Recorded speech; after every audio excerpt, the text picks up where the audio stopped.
Here's how to make hard trap beats for artists like Future and 21 Savage on FL Studio. Firstly, set your tempo to between 140 BPM and 160 BPM. Now open up a VST of your choice and take a piano preset.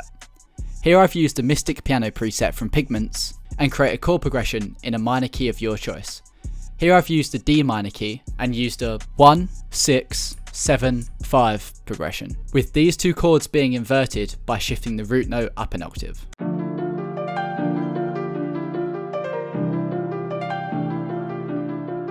To make the piano sound more realistic and less computerized, I've randomized the velocity of the notes using the randomize functionality inside of FL Studio. I've also adjusted the start times of the notes by using the strum feature. I then sent this to a mixer track and added the following effects: a thermal, which adds distortion, a portal, which adds reverb and pitch effects, an RC20 retro color to add a variety of effects, and finally an EQ to cut out the lows to stop this clashing with the bassline. Moving on to the next melodic component, I've added an ARP from Xband 2 and copied the chord progression across. I added a portal preset which created a gated panning effect and also a reverb.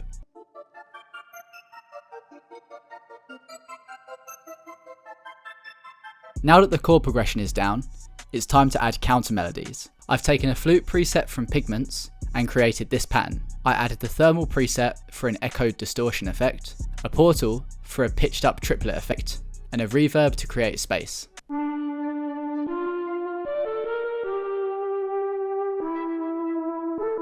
Finally, I added the vocal from Arcade as I felt the melody was sounding a little dry.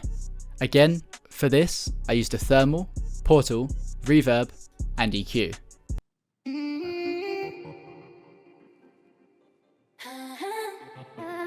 Moving on to the bassline, I'll be using a sub bass for the intro and an 808 bass for the rest of the track. I took this preset from Serum for the bassline and played a pattern that follows the root notes of the chords.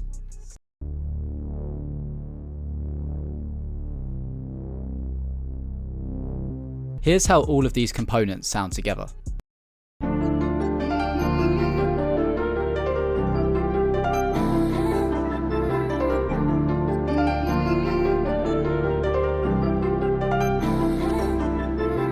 Once the sub bass cuts out after the intro, I added in an 808 pattern.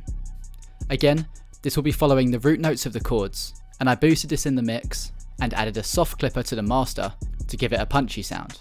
It's also worth noting that when I choose my 808s, I look for sounds with good transients. This means that I'm looking for sounds that start out loud and fade quickly.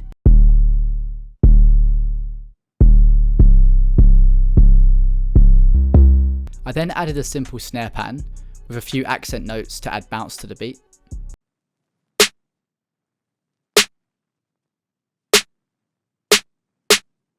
A two-step hi-hat pattern with a few rolls.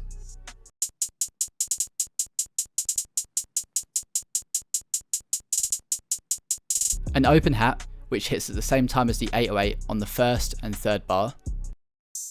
And a separate open hat, which hits on the second beat. Lastly, to add variation to the beat, I used a gross beat to half time the piano for the verse. Here's how this sounds.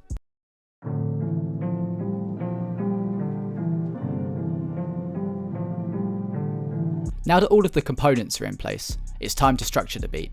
I've started with an 8-bar intro with all melodic components and sub bass. I then removed all of these sounds apart from the piano for the next 8 bars, before the hook, which is 16 bars long, where I've added all sounds apart from the sub bass. You'll see there's a small section where I cut the drums out. I then add a 32-bar verse, which consists of 16 bars of the half-timed piano with drums, adding the ARP on the 8th bar, then a small 8-bar section, and then 8 bars of the half-timed piano, ARP, and drums, before going back to the hook. Here's how the final beat sounds.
Thank you for watching.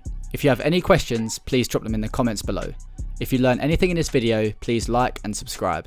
I look forward to seeing you all in the next video.